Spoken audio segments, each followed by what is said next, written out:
On September 1st, 1939, Europe was thrust into a massive war that would encompass the entire world.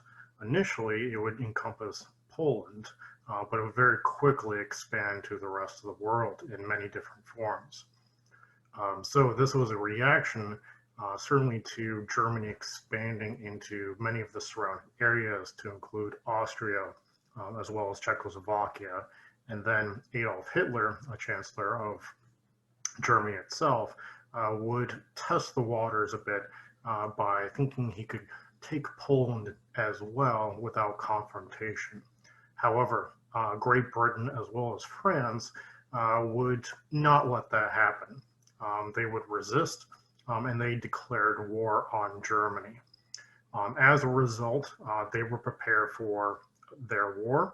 Poland would fall very quickly to Germany, but also on their eastern front, the Soviet Union would also join in on this war by taking half of Poland. This was an agreement between Germany and the Soviet Union in the previous year. However, Great Britain and France would prepare for the oncoming conflict. This would result in Great Britain taking the front in Belgium as well as parts of France, and France, of course, taking some of the southern border. Germany would finally take its offensive in May of 1940, and it would very, very quickly, to the surprise of everybody, take France out of the conflict in June of 1940. This would result into the retreat of British soldiers as well as some French soldiers over to Great Britain to a very famous event called the evacuation of Dunkirk. This would leave only Great Britain to tackle Germany, at least at this point of the war. Great Britain is going to prepare, and Dunkirk is certainly going to allow them to have the manpower of 300,000 soldiers to prepare for the defense of Great Britain. During the Battle of Britain, which was primarily an air war, although there were some naval forces, Great Britain was able to fight off the German fighters and bombers. As a result, they are able to continue the fight even further, and thus launching their campaigns in North Africa to prevent Germany from taking the oil fields in the Middle East. The British involvement in North Africa would eventually also bring in the Americans, not only supplies, but also military troops, certainly after the Pearl Harbor attacks, and then shortly afterwards, Germany would declare war since they had an alliance with Japan. And as a result, now the Americans are going to be involved. Over the course of the next several years, Germany would also get involved in the Soviet Union by invading in June of 1941. As a result, what is going to happen is certainly all of Europe is embroiled in this war, but also the British are embroiled in conflict in Southeast Asia, certainly around Australia and New Zealand, against the Japanese as well. Over the course of the next few years, the British are going to be involved, certainly, as was mentioned before, North Africa, fighting Field Marshal Erwin Rommel, and with the help of the Americans, would be able to defeat him. And then they would move their campaigns into Sicily and Italy to provide a second front against Germany to help out the Soviet Union. In the years later, they would then also launch the very famous invasion D-Day with the Americans, and they would invade the beaches of Normandy, and this would be split between the Americans, the British, and the Canadians to provide another front against Germany. And this certainly, without question, is going to result in the beginning of the end of Germany. However, much of the situation of Germany had declined, and it was already pretty much a said and done deal that Germany was not going to last at that point. In a series of campaigns, the British will be involved in Operation Market Garden. They would also continue to move towards Germany in subsequent years, and Germany would finally surrender on May 8th, 1945. Now this presentation is going to focus on how well equipped the British soldiers were, what their experience was like in these many campaigns, whether you're looking at Dunkirk or North Africa, Sicily, Italy, or the campaigns in France, Belgium, and then later Germany.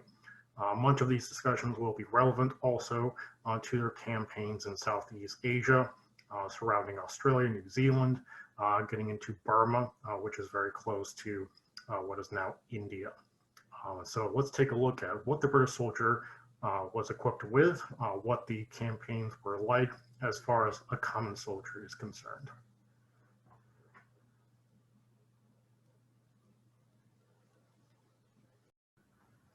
Hello and welcome. I'm representing a British soldier from World War II. You might see this as being very familiar to World War I. You might even guess this might be a World War I soldier, but there's some slight differences, and so I'll go and explain some of those differences. Some of the experience of the British soldiers in World War I, for example, they had a very good uniform, very adaptable to the warfare that they were experiencing. Certainly they could not predict that it was going to be trench warfare for much of the war. They thought it was going to be a very mobile warfare and something completely different than what had happened. They thought it was going to be very similar to some of their previous experiences from war, like Boer Wars. However, their uniform was adaptable to that situation. And over the course of the years of the Great War or World War I, there were slight modifications. So after the war, once they tried to determine and figure out what to change, there wasn't a whole lot of differences. So for example, the helmet itself, it worked fairly well in World War I. And so as a result, they didn't change it. There was a few different adjustments, like what you see with the attachment points right under the chin, but for the most part, its general design worked pretty well in World War I, so therefore it wasn't broken, therefore they didn't fix it. However, after World War II, they'll make some more adjustments, but nevertheless, that's a conversation for another time. So as a result, the helmet's going to stay the same. Much of the actual dress of the uniform itself will remain fairly similar, but they're going to make a few adjustments due to their experiences in World War I. One of those experiences is they recognized that in the future, that there was going to be more mechanized type of warfare. So they had introduced the tank during World War I, mainly in 1917. There were some prototypes in 1916, but they were certainly playing around with mechanization in World War I. And so as a result, they adapted their uniform for that future war. Now, certainly they didn't know in the 1920s what World War II was going to look like, but they started to incorporate a lot of different pockets to adapt to that particular situation. So on the pants, for example, which you can't see very well, but the pants itself, they put pockets, one designated for the maps for the troops. So if you were in the infantry, if you were in the tanker brigade, or any other sort of ground forces, you have the same uniform. And so this is going to be very easy, certainly once we get to World War II, very easy to mass produce and manufacture, and it's going to be used by a lot of different troops. You're not going to have to change it based on the branches per se. So as, for example, they could put the map, so that's the tankers, that's the pilots, that's the infantry, other pockets they could put other certain items, so paperwork, or maybe they can put rounds or other different equipment that they may foresee and have a use. And so you have these flaps for maybe pens or other different paperwork, other different items, compasses, et cetera, that might help them navigate the world around them. So that's one of the major changes. They're also going to make a major change here. So their harness that's going to hold all of their gear, it was a lot of different webbing that got very complex very quickly. So they tried to clean that up a little bit. So there's a lot of crisscross patterns, small pouches on either side, which worked in World War I, but they felt that they could improve upon that. And that's what they did. And so they have their general belt. And the real innovative thing that the British did during World War II, and certainly the years prior to World War II, is they made a harness or a system that could be very modular, meaning that you could put parts in, take parts out, and adapt it for the situation or mission that you're going on. So you start off with your basic belt, and then you're certainly going to have these shoulder rests that you can start attaching bags like what we see here. And so you can also, some troops might have a big bag, which was very typical across the infantry themselves. I'm not wearing it currently, but you would attach it on to these little hooks right here. And that's where you're going to have your food supply, your shaving kit, any sort of items that you would need for your day in and day out. Not necessarily combat related. And then you're going to have these pouches here that's going to hold ammunition. And I'll get into that a little bit further. But more importantly, on one side, you're going to have a water bottle. Now, in the early part of the war, so we're talking 1940, 1941, and certainly dipping into 42, you're generally going to have a water bottle on your right side. When we start getting later in the war, 1943, 44, 45, they're going to start adapting these water pouches to have them on both sides. The British recognized that water was essential, especially in the many combat areas they were fighting in, North Africa, Sicily, Italy, and then if you look at the Pacific theater, the jungle environments of Burma, water is going to be essential. So they started issuing 2 water bottles per unit or per infantry soldier. And then on the left side, very, very typical, you're going to have your bayonet. And I'll demonstrate that here in a minute when we start talking more about the weapons. Now, as far as other different equipment they could attach other different pouches and bags. Some might be a little bit bigger, that might be on the side, for example. They're going to have a gas mask due to their experiences in World War I. Gas was certainly a big threat. They didn't use it a great deal in World War II, thankfully, but that option was available. And so all these different bags could be attached, and as a result, it made a very streamlined system. And this system was so good that many British troops will be continuing to use it into the 1960s, and you're going to start seeing it be phased out in the 1970s. So any veterans out there, military veterans, no matter which country that you served in or from, you're going to see some of the origins of modern sort of systems you may or may continue to be using based on this system right here. And certainly the Americans are going to try to adopt some of this during World War II as well as afterwards, although they learned quite a bit from the British during World War I as well, based on the equipment itself. All right, so what's in these pouches itself? It's not necessarily going to be only ammunition. Typically, the British soldier is going to have a bandolier for ammunition for their rifles. So I'll kind of talk about the rifles here in a minute. So one aspect that's going to be very important for the British infantry, it's going to be quite unique as opposed to many other different groups, is they're going to have magazines very much like this for a Bren light machine gun. The Bren light machine gun was a little ahead of its time. Certainly the Germans, the Japanese, the Americans, they had an idea of a light machine gun. If the Americans, you're looking at Browning Automatic Rifle, or BAR, but it was quite heavy and not exactly the use that we're going to see with the Bren light machine gun. The Germans, they had an MG34 and then later the MG42, but that was still quite heavy. But they're still kind of adapting those systems for their infantry tactics. The Bren was light enough that one soldier could carry it and move it around. It's still heavy, no question about that, but it's far easier to move around on the combat field. And these 30-round magazines lends itself to have more ammunition than the BAR, but also it's light enough and you can offer accurate firepower onto the enemy.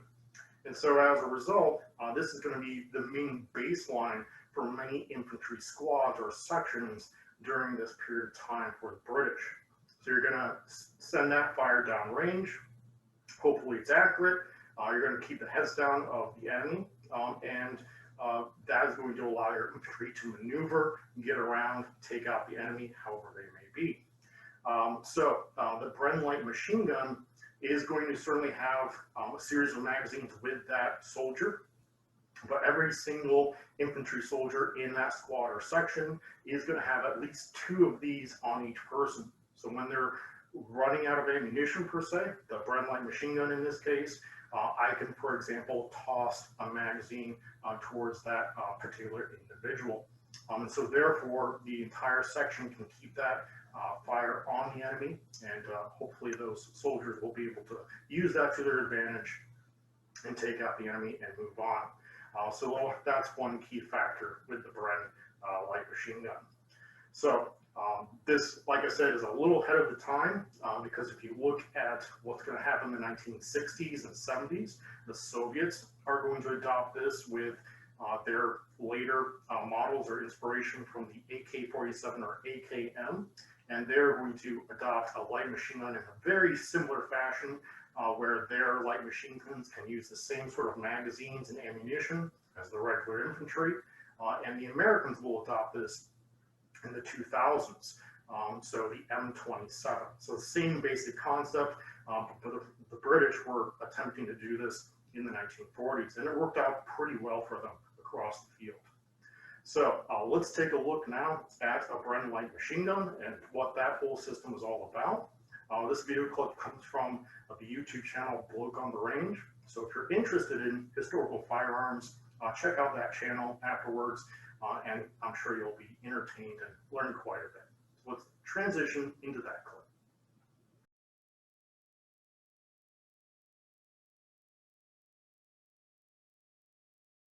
When employing automatic fire, as here, it is best to fire it in bursts of 4 or 5 rounds.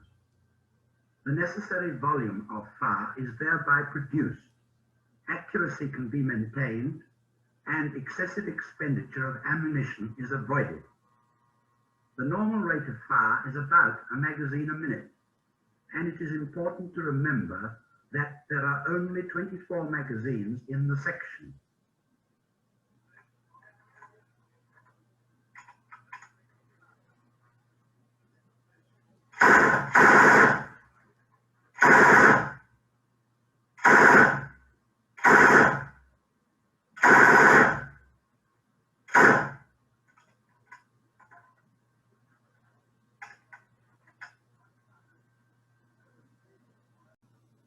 All right, now let's move right along after this Bren gun discussion to look at what the other pouch is going to be carrying. Yes, you could carry some ammunition, but as I said previously, the bandolier is typically going to be where you're going to carry your main stash of ammunition. However, many did put ammunition into their other pouch that was not carrying the Bren light machine gun magazines. In addition, you might be carrying some hand grenades with this pouch as well. So that could be fragmentation grenades, like what I have in here.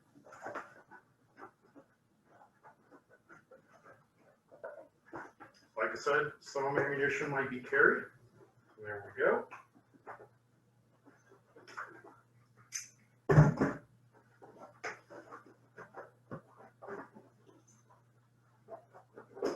Here we go. So here's your regular fragmentation grenade from this period of time. There's many different variations of hand grenades during this time. And the Americans and British will be working together, and much of their hand grenades are going to look very, very similar. And in many cases, they might interchange whatever was available. So you have fragmentation grenades like what we have here. There will also be smoke grenades as well, or phosphorus. As there might be, this might be full of maybe 2.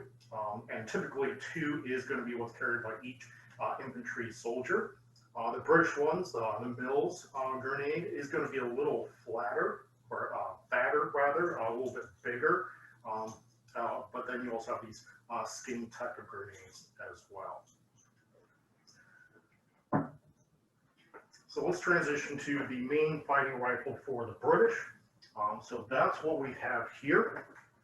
And so the British is going, at this period of time, they had several different marks or versions. This is going to be the Lee Enfield rifle. Typically, they would have in mass production the number 3 Lee Enfield rifle. This is what was used in World War I. There was a few modifications to make it a little more streamlined for future wars. But by 1939, right when the war started, they started to make some modifications and they put into production the number 4 Mark I. And there's going to be several different versions of this throughout World War II as well. And so what we have here, the main point for the British was to streamline this to make these rifles faster. They were in the midst of the war, certainly by 1939. So they want to make a bunch of rifles really quick and not have the very tedious time constraints and really taking a long time to make the perfect rifle. They knew they didn't have time for that. And so as a result, we made some very good modifications to the Lee Enfield rifle. One of those features is the barrel itself is going to be free floated, meaning that nothing is touching the barrel itself. Everything is going to be adhered to the receiver, and that is going to increase accuracy. So in World War I, typically you're going to have man-sized targets, about 4 or 5 inch group at 100 yards, and this is going to narrow it down closer to roughly 3. So that's a very good progress. And they had quite a few problems with accuracy during World War I, so they wanted to fix that. In addition to that, we now have the safety over on the other side, so you just flip it, very easy to engage or disengage. They got away from single round shot. What that meant was you had a lever that would actually, if you fired one round, it would not load the other round. They found that to be quite annoying frustration, and so as a result, they got rid of it. So that's going to speed up the production of this rifle. In addition to that, we also had a ladder sight, which was featured in World War I. They kind of streamlined it a little bit. You can see it a bit better there, but this is going to make it so you could, if you had a known distance, you could shove it up to 200 yards, 300 yards, 400, 500, and so on and so forth. Most combat is going to take place within 300 yards, but that's going to be something that everyone's going to start to figure out during World War II and make adjustments from there. So the maximum range of this ladder sight is going to be 1,300 yards, far more reasonable than the 2,000 that is going to be featured on the German weapons. But nevertheless, even 1,300 yards is going to be a tough shot to make with any rifle, much less one of these. But one of the main features is the smoothing of the bolt itself. And so one of the famous features of the Lee Enfield is how smooth the bolt actually is. So it's very, very quick, and that is going to be able for the British soldiers to fire quite quickly. So if they're in an emergency situation, close quarter combat, for example, it's going to be very quick and easy to squeeze off a few rounds at the enemy, wherever they may be. It also features a magazine, which they're going to be able to hold 10 rounds rather than 5 rounds, which you typically see in, for example, the American Springfield 1903 rifle, which is being phased out in this period of time by the Americans. They will be introducing M1 Garand, which is a semi-automatic rifle, certainly an advantage to what anyone else had at that time for rifles. But the Mauser, the Mosin Nagant from the Russians, are all going to have 5-round internal magazines. So how you would load this weapon, I'll grab that ammunition that I have here. It is attached to a clip. The reason why we call this a clip is you're clipping on the rounds to a piece of metal. So this piece of metal is going to fit into this charging station right here. And so it fits right down there, and then you're going to shove the rounds into the internal magazine here. A magazine, we call this because it has a metal follower that pushes the rounds up to be loaded into the barrel itself. So 10 rounds of these, very effective, very good round. No complaints about the .303 British round that was being fired throughout World War II, and this round will continue after World War II as well.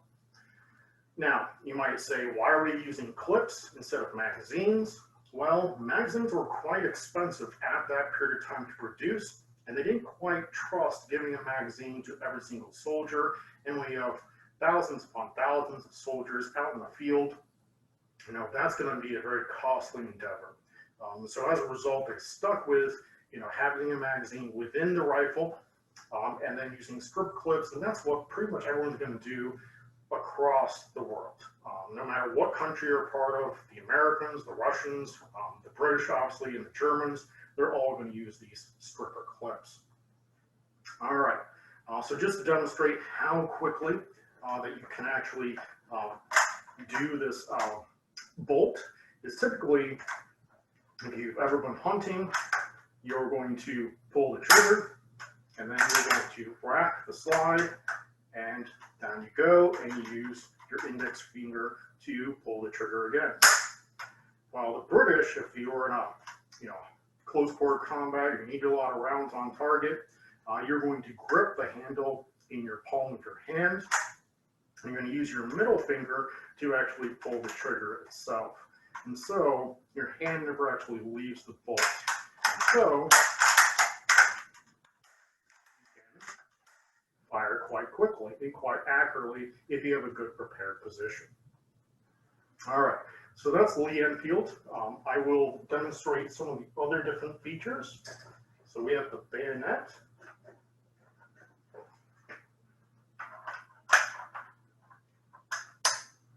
So once again, keep in mind that they are trying to manufacture these as quickly as possible. This is not a knife or a short sword type of bayonet that you would see in World War I. Instead, it's just a long bar that's been sheared at the tip to make a sharp point. Much, much quicker than instead of fashioning a blade itself. You just take a bar, shear it off to a point, and then it goes down the line. So much, much quicker to actually produce these, and this is what they really needed. Were there many different bayonet engagements throughout World War II? For the British, not so much, but it was still a backup weapon. They used this for, you know, you could put, you know, something that you had hunted, like a squirrel or a rabbit, put it on this, cook it over the fire. So they had uses like that. They would also use this quite typically for actually looking around for mines. So if they had an idea that there might be a minefield up ahead, and they could just poke in the ground without letting it go off, and then they could find these mines and avoid these mines. So there are multiple uses for this piece of equipment.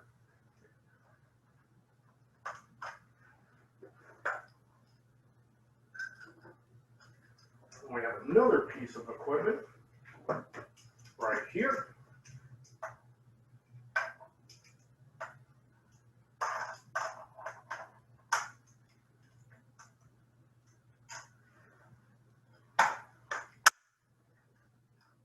Go. Twist this on real quick.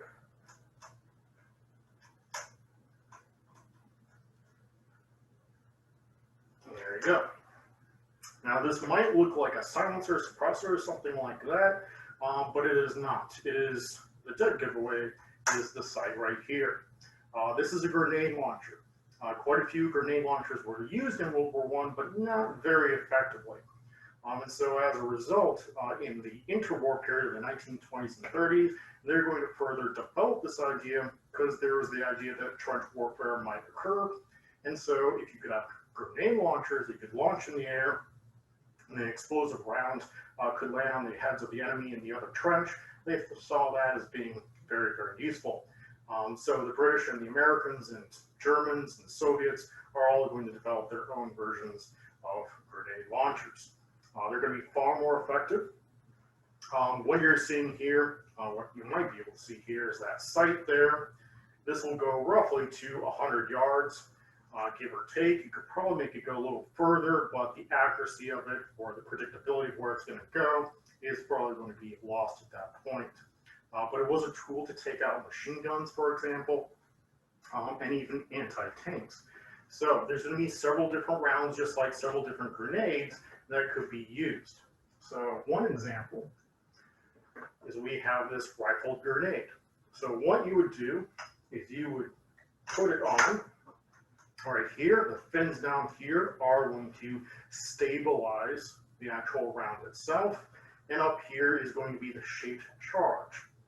Now, you could actually change and take these two pieces apart, and you could pick maybe a fragmentation warhead, or maybe a smoke warhead, or an anti-tank warhead.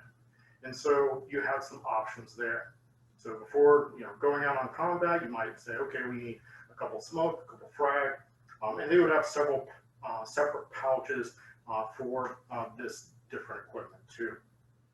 And so as a result, the British found that anti-tank rifle grenades was actually more effective than some of the other devices they had. So some of their anti-tank equipment, like the Piat, was very difficult to use.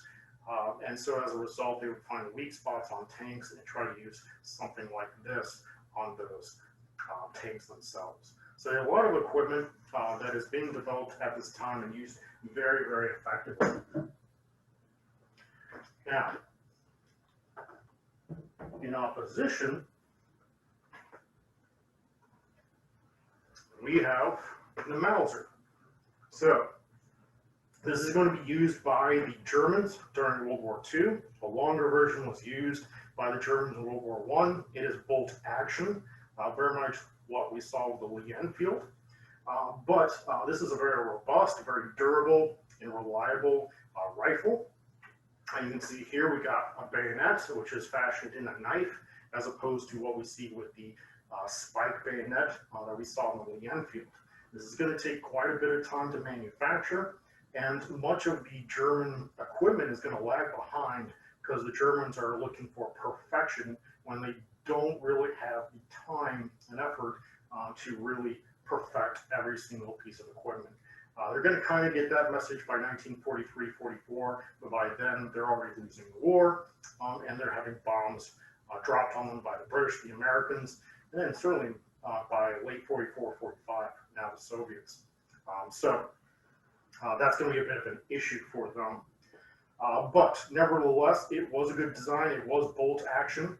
The Germans themselves are going to have 5 rounds, as mentioned, within the magazine that is hidden behind this wood here. It is a rather large round, an 8mm Mauser round, which is much bigger than what you're going to see the Americans, the British, the Soviets use. It's hard hitting, which at the same time can really rough up your shoulder if you're firing a lot of those rounds. But one of the advantages that the Germans are going to find with this is is really robust, very durable, and so it is one of the most reliable designs and easy to make designs that has ever been developed, at least for bolt action rifles. And so your typical hunting rifle is actually going to use the Mauser system, and many countries are going to adopt this system. The Americans with the Springfield 1903, the Russians with the Mosin Nagant. The British certainly looked at this design and they made their own decision with their design, a little bit different. So that's just kind of what the British do. So it is a very good design, but it was at this period of time becoming quite dated. They did have semi-automatic rifles, but they weren't very reliable, and so you're not going to see widespread production of those semi-automatic rifles. They're basically going to adopt the Russian design, but much of those rifles were built under poor condition, and so they're not going to last either too.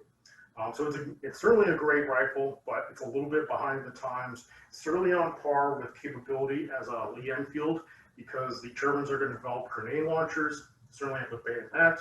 They're going to develop scopes that you can fit on top of here as well, and the British will do the same thing with the Lee Enfield. However, much of their sniper program won't develop until after the war too. So very good design, easy to maintain, easy to take apart, and it does do the job. But unfortunately or unfortunately, depending on your point of view, it's not going to quite work out for them. So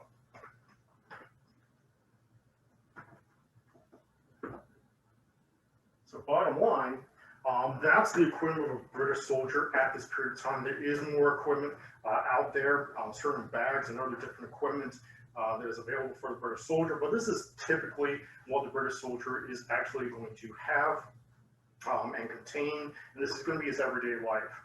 It was, in comparison to other different forces, quite comfortable. Yes, the Germans had highly refined uniforms. They were very nice uniforms. But once again, just as we certainly had the discussion about the Mauser and many of the different German weapons, they really couldn't afford to spend that much time. And they had a lot of different projects all at the same time. The British recognized we need a rifle, we need to streamline it, we need a lot of these. Same thing with uniform. There were modifications over the course of World War II, removing buttons. For example, there's a little tab here to basically be your belt. And so they're cutting away material to speed up that production. So we see it with their weapons, we see it with their uniform, trying to make it modular. And over the course of the war, soldiers aren't going to be issued brand new uniforms. They might be issued a later version of a jacket, for example, but they might have the old version of the pants. And it's all about trying to streamline the process so they can get the equipment in the hands of the soldiers and start winning some of these battles, which they're effectively going to do. And they certainly do a lot better in the economy side of things, as well as in the military side of things in the later portion of the war. We're not going to really talk about too much into every single battle, but as far as the economics and getting the gear that soldiers need, the British are certainly far more effective than the Germans. The British mechanized their supply line. They certainly had tanks. They had troop carriers to help out the soldier, mobile artillery units. And so they were very, very good with that communication and getting the tools needed to win the war. And of course, they certainly did. And then, of course, the Cold War will start, and that's a conversation for another day. I hope you enjoyed this very quick overview of World War II and some of the British experiences of World War II and being engaged in a lot of different fields and being able to adapt to those situations to accomplish their mission. Thank you.